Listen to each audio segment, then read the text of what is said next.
Bueno, ¿qué tal? Bienvenidos a todos.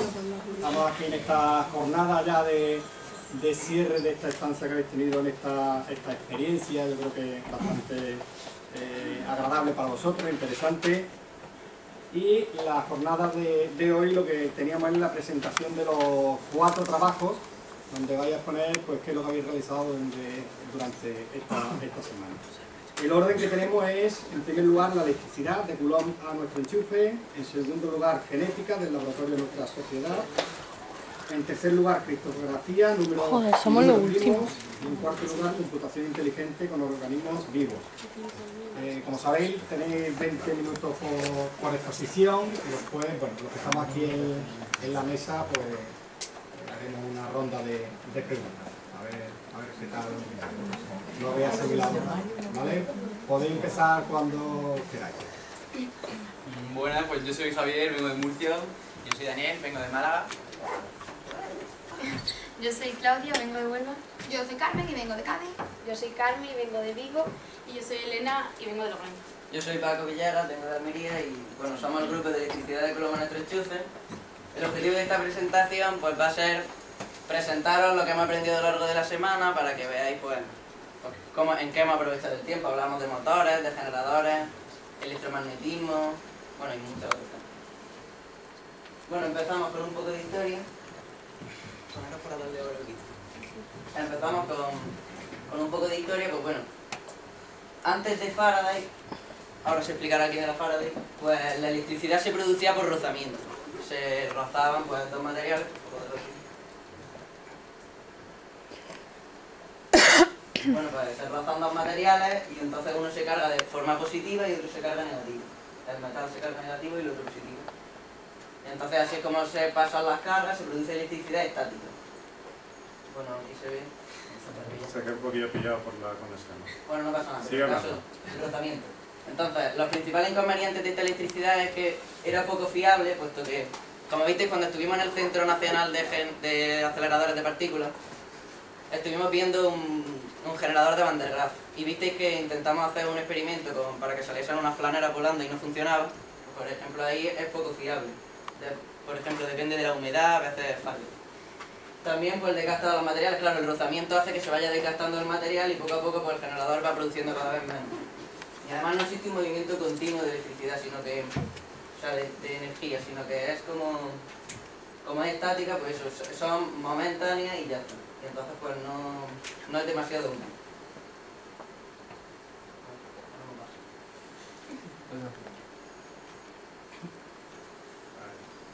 Apunta al ordenador.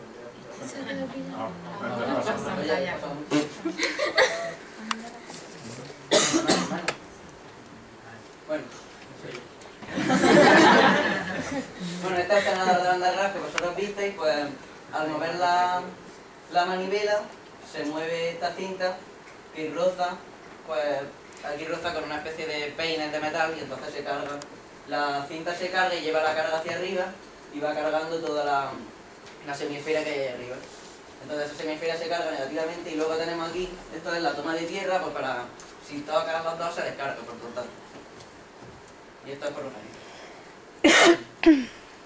Más adelante se descubrió la relación entre la electricidad y el magnetismo. Eso fue a principios del siglo XIX. Lo descubrió Oester. Sí. Y entonces, lo que hizo fue, él estaba trabajando con la corriente y entonces acercó una brújula y vio que la brújula se cambiaba de sentido al acercarla a la corriente. Y por tanto, aquí se ve el experimento, se descubrió que se relacionaba el magnetismo con la electricidad. Entonces se consigue producir electricidad con el uso de bobinas e imanes, es decir, por inducción electromagnética, que explicará nuestro compañero Javier. Bueno, y finalmente lo último que voy a decir es para explicar las distintas magnitudes, las magnitudes principales para entender la electricidad.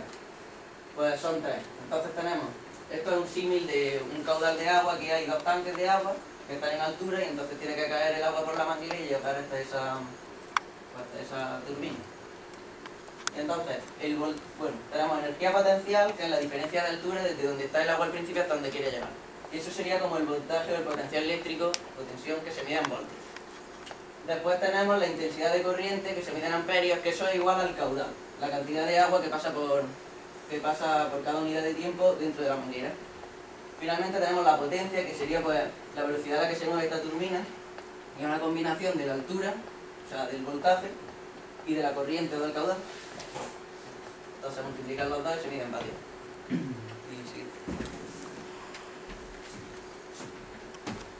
Bueno, hola de nuevo.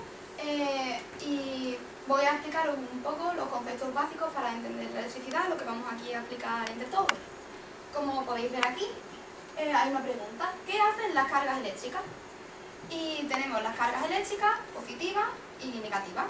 Cuando, como en el dibujo, tenemos las cargas que son opuestas, se atraen. Hay una fuerza magnética que las atrae, y cuando son del mismo signo, las cargas pues se repelen. Y esto también lo podemos explicar así como con la ley de Coulomb, que tenemos aquí la fórmula también. Y se basa en que depende de la distancia a la que se encuentren las cargas. Si las cargas están muy alejadas, la fuerza será más débil. Y si las cargas están más juntas, pues nada, el campo será más intenso. Y si le damos corriente a un conductor, podremos comprobar que las cargas se van hacia la parte superior, ya que intentan salir. Y vamos a cambiar de diapositiva. Aquí os voy a explicar las líneas y los flujos de campo magnético. Que las líneas de campo magnético simplemente son unas líneas de fuerza que van, tenemos un imán y van desde un polo hacia el otro polo, son todas líneas cerradas, y lo que hacen es que crean fuerza. Y el flujo de campos magnéticos son las líneas de campo magnético que atraviesan una superficie, como pueden ser pues unas espiras. Y también os puedo contar lo que es la ley de la mano derecha, que con ello lo que hacemos es miramos la corriente. Se pone la mano así como si fuera una señal de OK y sale la carga, la corriente sale de la mano desde aquí, desde la muñeca, y pues sale ya desde los dedos. Y el dedo gordo, por decirlo así, pues indica hacia dónde va el polo norte, y el contrario pues es el polo sur. Entonces, cuando la corriente va hacia adentro, el polo norte está arriba y el polo sur está abajo. Y cuando la bobina nos indica lo contrario, pues nada, el polo norte va hacia abajo. Y ya finalmente os voy a introducir otro concepto, que es lo que sería pues la bobina, lo que sería que está formado por las espiras, y hace que crea un campo magnético muy intenso. Y eso lo contará después mi compañero Dani.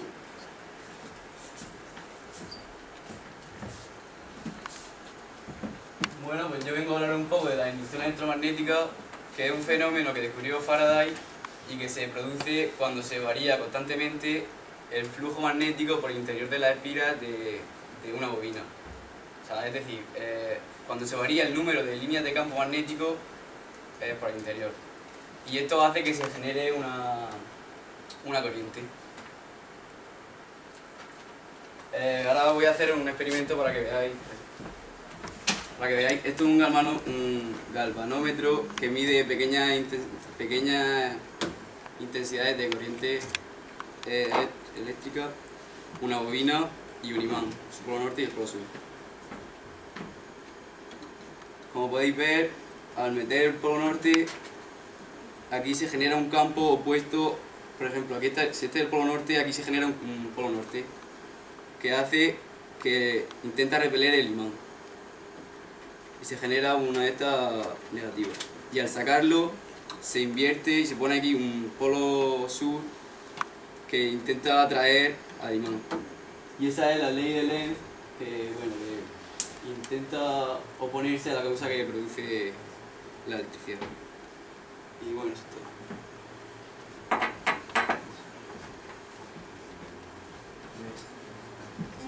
Yo voy a explicar lo que son los generadores lineales. Es el generador más básico que hay.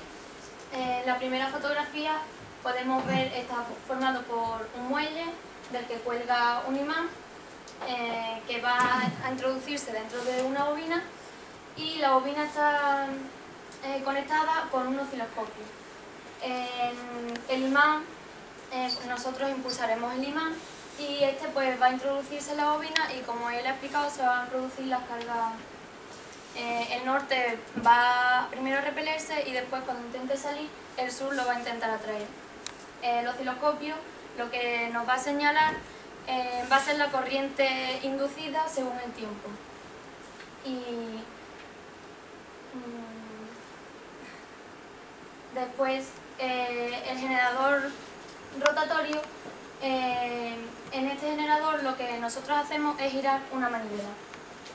Y dentro también tenemos otra bobina que también va conectada a un osciloscopio y en este caso pues hace lo mismo, el osciloscopio nos mide también la corriente inducida según el tiempo.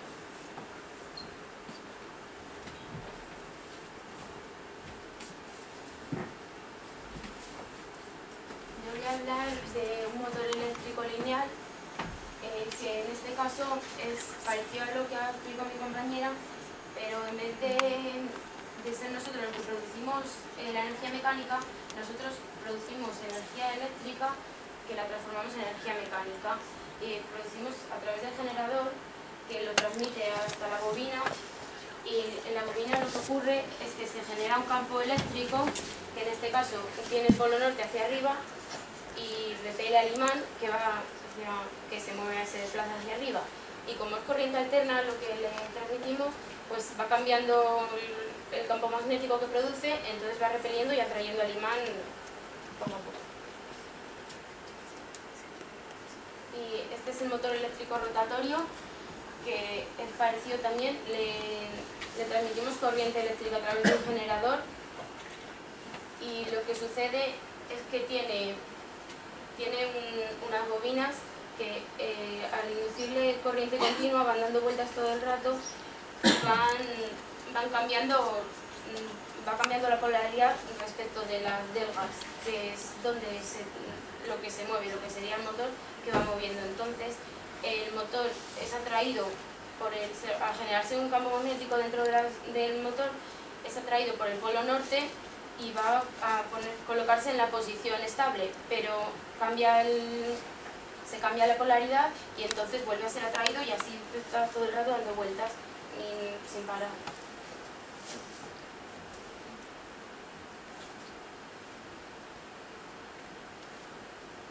Ahí hay un polímetro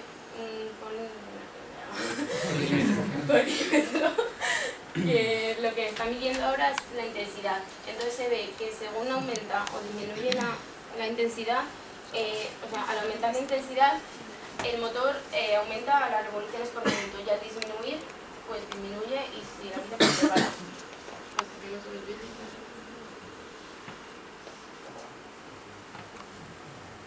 Esto es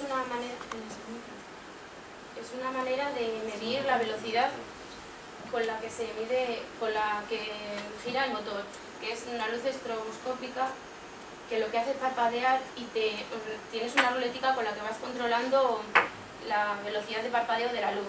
Entonces en el motor hay unas marcas blancas que cuando tú las ves paradas es que la velocidad de parpadeo de la luz es la misma que la velocidad de giro del motor.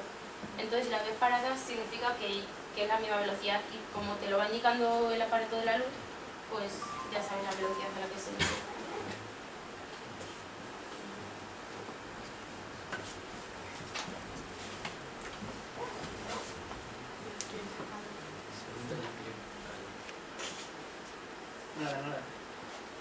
Bueno, una vez que hemos producido la energía, pues queremos hacer uso de ella.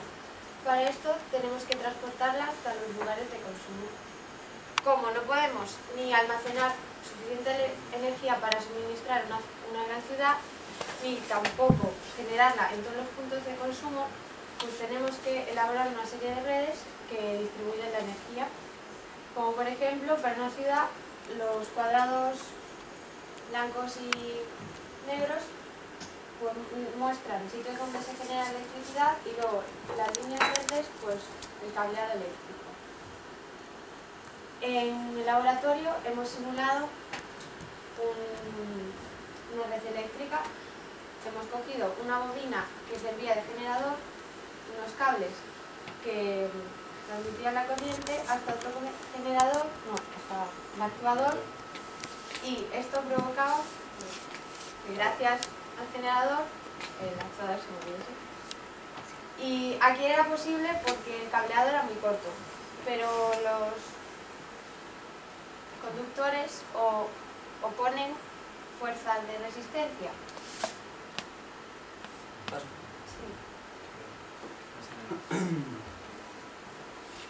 Que vienen dadas por el efecto Joule, que es potencia igual a intensidad al cuadrado por resistencia. Esto es que debido a la resistencia que oponen los conductores, los cuerpos tienden a perder energía a través del calor. Para evitar esto y aprovechar lo mejor posible la electricidad, se busca reducir la intensidad, por lo que se aumenta la tensión y se transmite la electricidad por líneas de alta tensión, que para conseguir esto se usan transformadores que explicará David. Bueno, yo os voy a explicar el funcionamiento de un transformador, sus usos y para qué sirve el transformador.